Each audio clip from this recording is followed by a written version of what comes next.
अब अपने बात करते हैं उद्यान के रेखांकन की विधियां।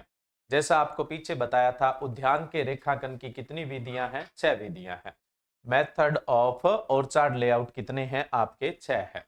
जिसमें अपने सबसे पहली विधि की बात करें तो सबसे पहली विधि है जी आपकी वर्गाकार विधि। वर्गाकार विधि। अब वर्गाकार विधि को आप अंग्रेजी में बोल देते हैं स्क्वायर मेथड।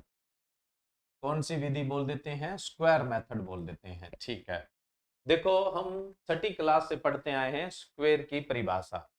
अब स्क्वायर क्या होता है? जिसकी चारों भुजाएं समान होती है उसे वर्ग कहते हैं, यानी स्क्वायर कहते हैं। जिसकी चारों भुजाएं समान होती है उसे क्या कहा जाता है? स्क्वायर कहा जाता है। अब यहाँ पे रेखांकन के अंदर स्क्वायर का मतलब क्या होता है? देखिए, बड़ा आसान सा है। ऐसी विधि जिसमें लाइन से लाइन की दूरी, ऐसी विधि जिसमें लाइन से लाइन की दूरी और पौधे से पौधे की दूरी, लाइन से लाइन की दूरी और पौधे से पौधे की दूरी समान होती है, उसे हम क्या बोलते हैं? वर्गाकार विधि कहते हैं। ये तो हमने लाइन से लाइन की दूरी बना दी। अब हम बात करें पौधे से पौधे की दूरी।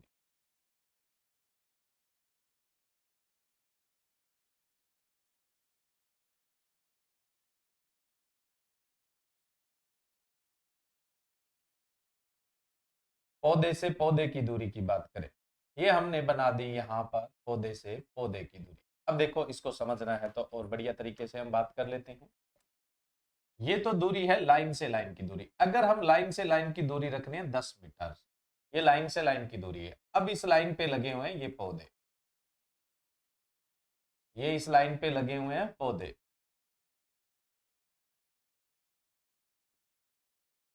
तो ये पौधे से पौधे की दूरी भी अपनी कितनी रख देते हैं? 10 मीटर। रेखांकन की ऐसी विधि जिसके अंदर लाइन से लाइन की दूरी व पौधे से पौधे की दूरी अगर समान होती है, यानी 4 पौधे मिलकर एक वर्ग का निर्माण करते हैं, तो उसे वर्गाकार विधि कहा जाता है। अब देखो, आपने जितने भी फल वाली जो फसलें पढ़ी है, जैसे आम पढ़ा है उसमें पौधरोपण दूरी आपने पढ़ी 10x10 मीटर। आंवला पढ़ा उसमें पढ़ी 9x9 मीटर। बेर पढ़ा जैसे 8x8 मीटर, है ना। इसी तरह नींबू वर्गीय पढ़े 6x6 मीटर। इसी तरह से आपने अनार पढ़ा 5x5 मीटर। इसी तरह से आपने पपीता पढ़ा 3x3 मीटर। इसका मतलब क्या है? देखो, जब आप पौधरोपण दूरी लिखते हैं तो उसमें पहली जो दूरी होती है वो लाइन से लाइन की दूरी होती है। दूसरी जो दूरी होती है वो पौधे से पौधे की दूरी होती है। ठीक है, तो लाइन से लाइन की दूरी भी 10 मीटर है और पौधे से पौधे की भी 2 है। यहाँ पे यही है सेम। इसका मतलब आप फसलें जब पढ़ते हैं तो उसके अंदर कौन सी विधि के द्वारा पौधरोपण दूरी पढ़ते हैं? वर्गाकार। क्योंकि वर्गाकार विधि के अंदर ही क्या होता है? लाइन से लाइन की दूरी और पौधे से पौधे की दूरी बराबर होती है, इसीलिए 4 पौधे मिलकर क्या है? एक वर्ग का निर्माण करते हैं। इस बात का अर्थ हुआ कि वर्गाकार विधि रेखांकन की सबसे प्रचलित विधि है। जो वर्गाकार विधि है वो रेखांकन की सबसे प्रचलित विधि है, सबसे पॉपुलर मेथड है। सब जगह पे यही अपनाई जाती है मेनली। अब इसीलिए आगे वाली विधियां पढ़ोगे, जैसे आप त्रिभुजाकार पढ़ोगे, उसमें ये बोलोगे कि वर्गाकार विधि की तुलना से 14% या 15% पौधे कम लगते हैं, स्पेशली 14% पौधे कम लगते हैं। षटभुजाकार के अंदर आप पढ़ोगे कि वर्गाकार विधि की तुलना से 15% पौधे अधिक लगते हैं। तुलना हमेशा वर्गाकार से ही क्यों होती है? तुलना हमेशा वर्गाकार से ही क्यों रही है? क्योंकि जो प्रचलित होता है, पॉपुलर होता है, जो सबसे ज्यादा अपनाया जाता है, तुलना इसीलिए होती है। इसीलिए तो पढ़ते हो, त्रिभुजाकार विधि में वर्गाकार विधि की तुलना से 14% पौधे कम लगते हैं, और वहीं पे फिर आप पढ़ते हो षटभुजाकार में 15% अधिक लगते हैं। तो ये तुलना वर्गाकार से इसलिए हो रही है क्योंकि सबसे प्रचलित कौन सी है? वर्गाकार। इसीलिए जब आप फलों वाली फसलें पढ़ते हैं तो उसके अंदर पौधरोपण दूरी लाइन से लाइन और पौधे से पौधे की दूरी क्या है? समान पढ़ते हैं। तो वर्गाकार विधि सबसे प्रचलित है। दूसरा, इसका रेखांकन करना बहुत आसान है। रेखांकन करना आसान कैसे होता है? देखो, लाइन से लाइन की दूरी भी वही है, पौधे से पौधे की दूरी भी वही है। तो अब क्या है, आप एक फिक्स जो टेप है, फित्ता है, वो माप लेंगे और उसके बाद आपको ये दूरी बार बार एडजस्ट करने की जरूरत नहीं पड़ती है। इसलिए रेखांकन बड़ा सिंपल होता है, बड़ा आसान होता है, सबसे प्रचलित है, रेखांकन सबसे आसान है। अब देखो, कल को आप इसमें कोई इंटरकल्चर ऑपरेशन कर रहे हैं। इंटरकल्चर ऑपरेशन के दौरान ट्रैक्टर इधर से निकाल रहे हैं, इधर से निकाल रहे हैं, आपको सोचना नहीं पड़ता है। अंतः उद्यानिकी क्रियाएं, यानी बाग में जो भी इंटर कल्चर ऑपरेशन करते हो, अंतः उद्यानिकी क्रियाएं करते हो, बड़ी आसानी से होती है, सबसे प्रचलित है। और रेखांकन करना बहुत आसान है, अंतः उद्यानिकी क्रियाएं करना भी बहुत आसान है। कल को आप इंटरक्रॉपिंग करना चाहते हैं, यानी अंतः फसल लेना चाहते हैं, तो वो भी बहुत आसान होती है। बस ये वर्गाकार विधि की खास बातें याद रखनी है। लाइन से लाइन की दूरी और पौधे से पौधे की दूरी बराबर होती है, यानी 4 पौधे मिलकर एक वर्ग का निर्माण करते हैं। सबसे प्रचलित विधि है, रेखांकन में सबसे आसान विधि है, इंटर कल्चर ऑपरेशन करने आसान है, इंटरक्रॉपिंग करना भी क्या होता है, आसान होता है। ये वर्गाकार विधि की खास बात है। अब हम बात करें वर्गाकार विधि में पौधों की संख्या ज्ञात करना। पौधों की संख्या ज्ञात करना। अब पौधों की संख्या कैसे ज्ञात करोगे? देखो, पौधों की संख्या ज्ञात करने का जो फॉर्मूला है वो है क्षेत्रफल। क्षेत्रफल आपको हेक्टर में दिया जाएगा और आपको यहां लिखना है वर्ग मीटर। अब हेक्टर को वर्ग मीटर में कैसे बदलोगे, अभी अपने बात करेंगे। नीचे आप लिखोगे लाइन से लाइन की दूरी, इनटू में आप कर दोगे पौधे से पौधे की दूरी। कल को ये फॉर्मूला शॉर्ट में लिखना चाहते हो तो सीधा सा एरिया मीटर स्क्वायर में बटा में एल इंटू पी कर दो, बस ये फॉर्मूला आपका बन गया। अब आपके एग्जाम में क्वेश्चन किस प्रकार से आता है, एक किसान को 2 हेक्टेयर में आंवले का बाग 2 हेक्टेयर में आंवले का बाग वर्गाकार विधि से लगाना है, वर्गाकार विधि से लगाना है, जिसमें लाइन से लाइन की दूरी 9 मीटर तथा पौधे से पौधे की दूरी 9 मीटर रखी जाती है, तो किसान को कुल कितने पौधों की आवश्यकता होगी? कुछ नहीं करना है, बस फॉर्मूले में वैल्यू रखनी है। अब बात यह है कि इन्होंने क्षेत्रफल दे दिया हेक्टर में और हमें यहां लिखना है वर्ग मीटर में। तो आपको पता ही है कि 1 हेक्टर के बराबर कितना वर्ग मीटर होता है। 1 हेक्टर के बराबर कितना वर्ग मीटर होता है? 1 हेक्टर के बराबर 10,000 यानी 10,000 वर्ग मीटर होता है। 1 हेक्टर में 10,000 वर्ग मीटर होता है, तो अपने काम करते हैं, सीधा कैलकुलेशन लिखते हैं, है ना। देखो 1 हेक्टर में 10,000 है तो 2 हेक्टर में कितना हो जाएगा? 20,000, ये लिख लिया 20,000। अब हम कर देंगे बटा में लाइन से लाइन की दूरी और फिर पौधे से पौधे की दूरी। अब कैलकुलेशन कर लो, 9 दूना 18, 2 0, ये भाई 2222 ही रहेगा, है ना। अब हम इसको 9 से काट लेते हैं, 9 दूना 18, साथ साथ में उत्तर लिखते जाते हैं, 9 दूना 18, 4 2, 9 चौका 36, है ना, 36 से कट गया, पीछे है 4 2 6, 62 हो गया। तो 9 छिका 54, कितने पौधे आ गए? 246 पौधे। देखो काटना तो आपको ही है, कितने पौधे आ गए? 246 पौधे लगेंगे। ये इस तरह से आप कैलकुलेशन कर लोगे तो वर्गाकार विधि की जो गणना है ना वो बहुत आसान होती है। कई बार आपको एग्जामिनर फंसाने के लिए ऐसा क्वेश्चन दे देता है, एक किसान को संतरे का बाग 5 हेक्टर में लगाना है। कितने हेक्टर में लगाना है? 5 हेक्टर में लगाना है, जिसके लिए 5 हेक्टर में वर्गाकार विधि से लगा, वर्गाकार विधि से लगाना है, जिसमें लाइन से लाइन की दूरी 6 मीटर रखी जाती है। तो बताइए किसान को कुल कितने पौधों की आवश्यकता होगी? किसान को कुल कितने पौधों की आवश्यकता होगी? हमें फॉर्मूले में जाना है, फॉर्मूले में 5 हेक्टर है तो 5 हेक्टर का वर्ग मीटर हो जाएगा जी आपका 50,000। कितना हो जाएगा? 50,000। अब इसने लाइन से लाइन की दूरी दे रखी है 6 मीटर, पौधे से पौधे की दूरी नहीं दे रखी। आपको मोटे दिमाग का इस्तेमाल नहीं करना है, सबके अंदर एक शार्प माइंड होता है, बस उसको इस्तेमाल करने की जरूरत होती है। कई बार बच्चा सोचता है यार इसने पौधे से पौधे की दूरी दी नहीं, फॉर्मूले के अंदर पौधे से पौधे की दूरी लगती है, तो इसने वर्गाकार विधि दे दिया ना, जिसमें लाइन से लाइन की दूरी और पौधे से पौधे की दूरी समान होती है, वो ही क्या है? वर्गाकार विधि है। अब लाइन से लाइन की दूरी 6 मीटर दे दी तो पौधे से पौधे की दूरी भी कितनी होगी? 6 मीटर ही होगी। पौधे से पौधे की दूरी भी कितनी होगी? 6 मीटर। आपको इस बात में कंफ्यूज नहीं होना है। तो जो लाइन से लाइन की दूरी दी है या इसने पौधे से पौधे की दूरी है, उसी दूरी को आप दूसरी दूरी मान के चलेंगे। बस अब क्या बचा, अब तो कैलकुलेशन बची। 8 छिका 48, 2 जीरो 6 तिया 18, है ना, 2 जीरो 6 तिया 18, ये कट गया। अब अपने और कैलकुलेशन कर लेते हैं, 6 एकम 6, पीछे कितना बच गया, 2 3, 6 तिया 18, ठीक है, पीछे कितना बच गया, 53, फिर 8 छिका 48, है ना, पीछे कितना बच गया, 53, 8 छिका 48, कितने पौधे आगे, 1388 पौधे आगे। कितना आगे, 1388 पौधे। एक बार फिर से चेक कर लेते हैं इसको, ये कटा 8 छिका 48, 2 जीरो 6 तिया 18, ठीक है, 2 जीरो 6 तिया 18, ये ठीक कटा है। ये देख लेते हैं, 6 एकम 6, 2 3 बच गया, 6 तिया 18, ठीक है, पीछे बच गया 5 3 53, 8 छिका 48, फिर बच गया 5 3 53, 8 छिका 48, 1388 पौधे, बिल्कुल ठीक है।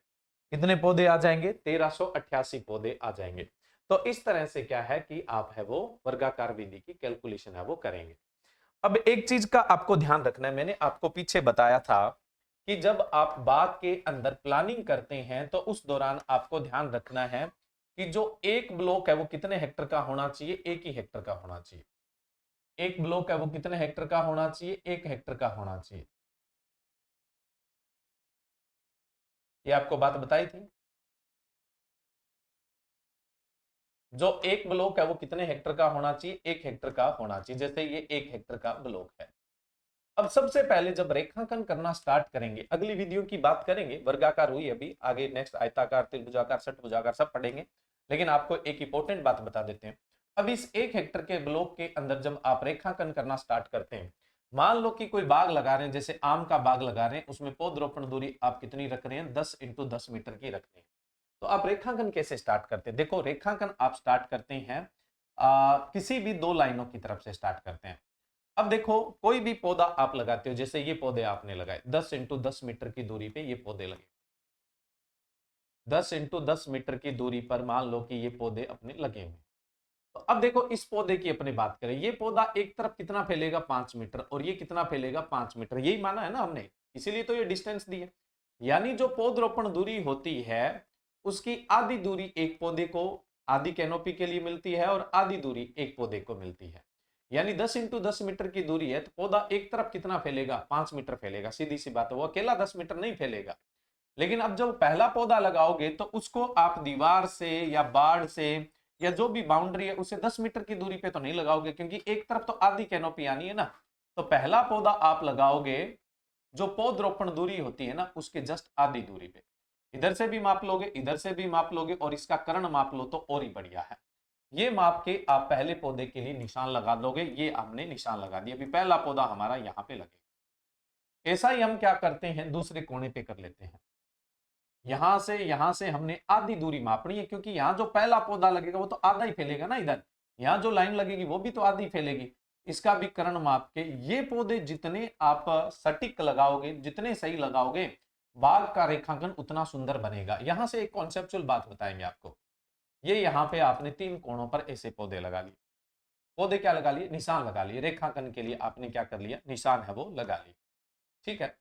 अब देखो आप क्या करोगे, जहां पर ये आपने निशान लगाए हैं, जहां पर आपने चिन्ह लगाए हैं, वहां पे कोई सरिया गाड़ लोगे, वहां पर क्या करेंगे, सरिया, 3 कोणों पर आप निशान लगा देंगे जो पौधरोपण दूरी है उससे आधी दूरी पर, क्योंकि पहला जो पौधा होता है वो एक तरफ ही फैलेगा, तो आधी दूरी रखनी है, 10 है तो यहां कितनी रखेंगे, 5।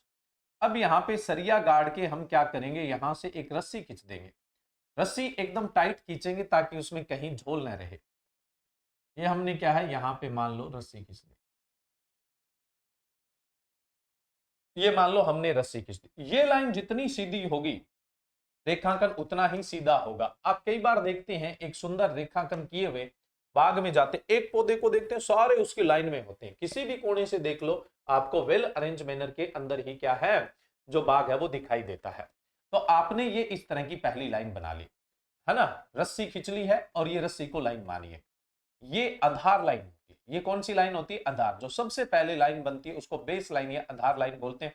अब आपसे पूछ ले, बेस लाइन या आधार लाइन की सीमा से, बाउंड्री से, बाढ़ से, दीवार से कितनी दूरी होनी चाहिए, जो पौधरोपण दूरी होती है उसकी आधी होनी चाहिए।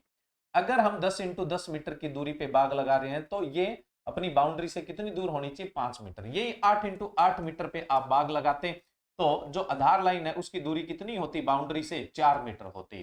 तो जो भी पौधरोपण दूरी होती है उससे आधी दूरी होनी चाहिए, किसके लिए, बाढ़ से दीवार से जो आधार लाइन बनाते हैं उसकी पौधरोपण दूरी कितनी होनी चाहिए, तो उसकी जो दूरी होती है उससे आधी दूरी होनी चाहिए ना, जो बाग लगाने की दूरी दी होती है उससे आधी होनी चाहिए।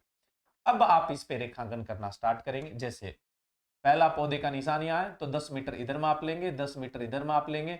एक बंदा यहाँ खड़ा हो जाएगा, एक यहाँ खड़ा हो जाएगा, दो फीते हैं हमारे पास, यहाँ से 10 मीटर और यहाँ से 10 मीटर आपस में कटे, वहां पे निशान लगा दो। बस इसी तरह से आपको आगे बढ़ते जाना है। अब देखो जब इस पौधे के लिए निशान लगाते हैं तो क्या करते हैं, एक बंदा यहाँ खड़ा होता है, एक यहाँ, दो, एक यहाँ पे दोनों फित्तों को पकड़ेगा, 3, एक फित्ते ला ला के इनको आपस में देगा। रेखांकन करते समय कितने व्यक्तियों की आवश्यकता होती है, 4 व्यक्तियों की आवश्यकता होती है। रेखांकन करते समय कितने व्यक्तियों की आवश्यकता होती है, 4 व्यक्तियों की आवश्यकता होती है। तो इस तरह से रेखांकन करना स्टार्ट किया जाता है। अब जो फित्ते हैं वो हमने फिक्स कर लिए वर्गाकार विधि में, 10 इंटू 10 मीटर की दूरी है तो फिक्स है, 9 इंटू है, 9 इंटू 9 मीटर है तो भी फिक्स है। इसलिए वर्गाकार विधि का रेखांकन क्या होता है, आसान, फिर फटाफट होता जाएगा। आपको जितनी ताकत लगानी है वो आधार लाइन पे लगाइए ताकि वो बिल्कुल सीधी हो। अगर आधार लाइन बिल्कुल सही होगी तो हमारा रेखांकन भी शानदार होगा और बहुत जल्दी जल्दी रेखांकन हो जाता है। तो ये इस तरह से क्या है, रेखांकन की शुरुआत की जाती है, इस बात का आपको ध्यान रखना है। अब अपनी बात करें दूसरी जो विधि थी वो अपनी कौन सी है, आयताकार विधि। हमने वर्गाकार विधि की बात कर ली, अब हम बात करते हैं आयताकार विधि। आयताकार विधि, देखो भाई वर्गाकार विधि आपको समझ में आ गया। रेखांकन की शुरुआत कैसे करते हैं, कोई सी भी विधि है रेखांकन की शुरुआत इस तरह से ही की जाती है जो मैंने पीछे बताया था। अब दूसरी विधि की अपनी बात करें तो दूसरी विधि है वो कौन सी है, आयताकार विधि है। अंग्रेजी में क्या बोलते हो, रेक्टेंगुलर मेथड। क्या बोल देते हो, रेक्टेंगुलर मेथड बोल देते हो। अभी तक जो करवाया वो तो समझ में आ गया ना, वो बता दीजिए आप।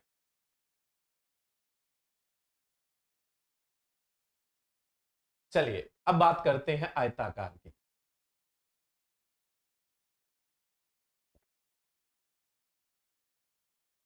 रेक्टेंगुलर मेथड, रेक्टेंगुलर मेथड, आयताकार विधि। देखो आयताकार विधि में क्या होता है, लाइन से लाइन की दूरी पौधे से पौधे की दूरी से ज्यादा हो। लाइन से लाइन की दूरी पौधे से पौधे की दूरी से क्या होती है, ज्यादा होती है। ये लाइन से लाइन की दूरी है ना। अब हम इस पर पौधे से पौधे की दूरी बना रहे हैं।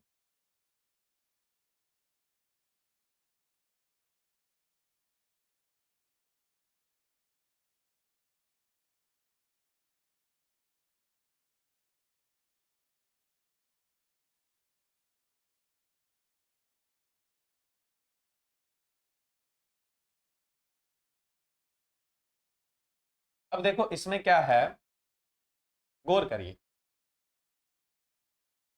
ये हमने यहां पे पौधे लगा,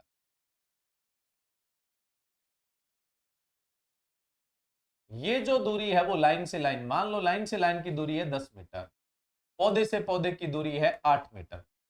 बाग लगाने की ऐसी विधि जिसमें लाइन से लाइन की दूरी पौधे से पौधे की दूरी की तुलना से अधिक होती है उसे हम आयताकार विधि कहते हैं। ठीक है, लाइन से लाइन की दूरी पौधे से पौधे की दूरी की तुलना से अधिक होती है, जिसमें 4 पौधे मिलकर एक आयत का निर्माण करते हैं तो उसे क्या बोला जाता है, आयताकार विधि कहा जाता है। अब एक मोस्ट इंपोर्टेंट चीज आपको ध्यान रखनी है, आपसे यह क्वेश्चन पूछ लिया जाए कि आयताकार विधि में वर्गाकार विधि की तुलना से फल वृक्ष लगते हैं कम, ज्यादा या बराबर। तो देखिए वर्गाकार विधि में दूरी क्या रख रहे थे, 10, तो पौधे से पौधे की दूरी भी कितनी रखोगे, 10।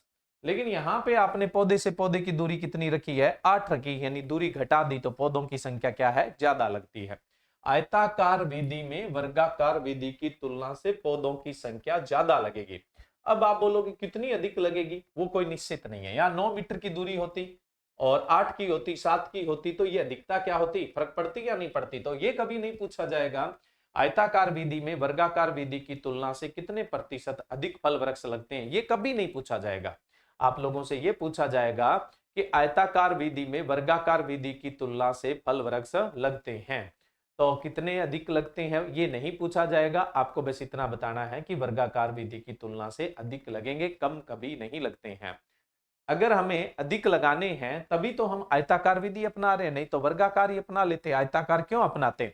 आपसे पूछ ले कि आयताकार विधि क्यों अपनाई जाती? अधिक पौधे लगाने के लिए ही अपनाई जाती है। ठीक है, क्लियर है स्टूडेंट? आजकल आयताकार विधि में बहुत सारे मॉडिफिकेशन आ गए, hedgerow system, double hedgerow system, उसके अलावा हाई डेंसिटी प्लांटिंग के लिए यानी अधिक सघन पौधरोपण के लिए मिडो ऑर्चार्ड सिस्टम। वो ये जो 6 विधियां पढ़ रहे हैं ना, उनके अलावा आधुनिक विधियों में पढ़ेंगे उन्हें।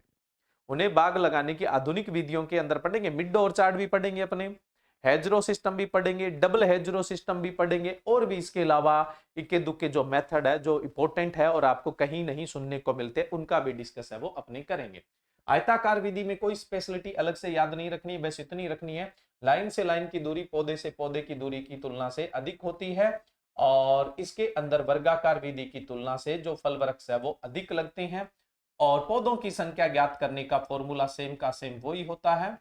क्षेत्रफल, क्षेत्रफल किस में लोगे? मीटर स्क्वायर में लोगे, और बटा में एल इंटू पी। एल का मतलब लाइन से लाइन की दूरी, पी का मतलब पौधे से पौधे की दूरी। अब आपको क्वेश्चन दे दिया जाता है, एक किसान 3 हेक्टर में बेर का बाग लगाना चाहता है ना, आयताकार विधि से, आयताकार विधि से बाग लगाना चाहता है जिसमें लाइन से लाइन की दूरी 8 मीटर रखता है और पौधे से पौधे की दूरी है वो 6 मीटर रखता है। तो बताओ किसान को कुल कितने पौधों की आवश्यकता होगी? बस इस तरह का क्वेश्चन आएगा, और इसमें वो कोई भी वैल्यू है वो मतलब मिस नहीं करेगा। कहने का मतलब आपको लाइन से लाइन की दूरी भी देगा और पौधे से पौधे की दूरी भी देगा। बस आपको ये फॉर्मूले के अंदर रखना है। एरिया कितना है? 3 हेक्टर। तो 3 हेक्टर का मतलब होता है 30,000। लाइन से लाइन की दूरी है 8, पौधे से पौधे की दूरी कितनी है? 6 है। अब अपने इसको काट लेते हैं, 6 5 30, 5,000 से कट गया। अब 8 से काट लेते हैं, 8 छिका 48, 2 जीरो 8 दून 16, 4 जीरो 8 45, यानी कितने पौधे लग गए भाई? 625 पौधे लग जाएंगे। कितने पौधे लग जाएंगे? 625 पौधे लग जाएंगे। तो इसमें तो और किसी प्रकार के कोई क्वेश्चन करवाने की आपको आवश्यकता नहीं है।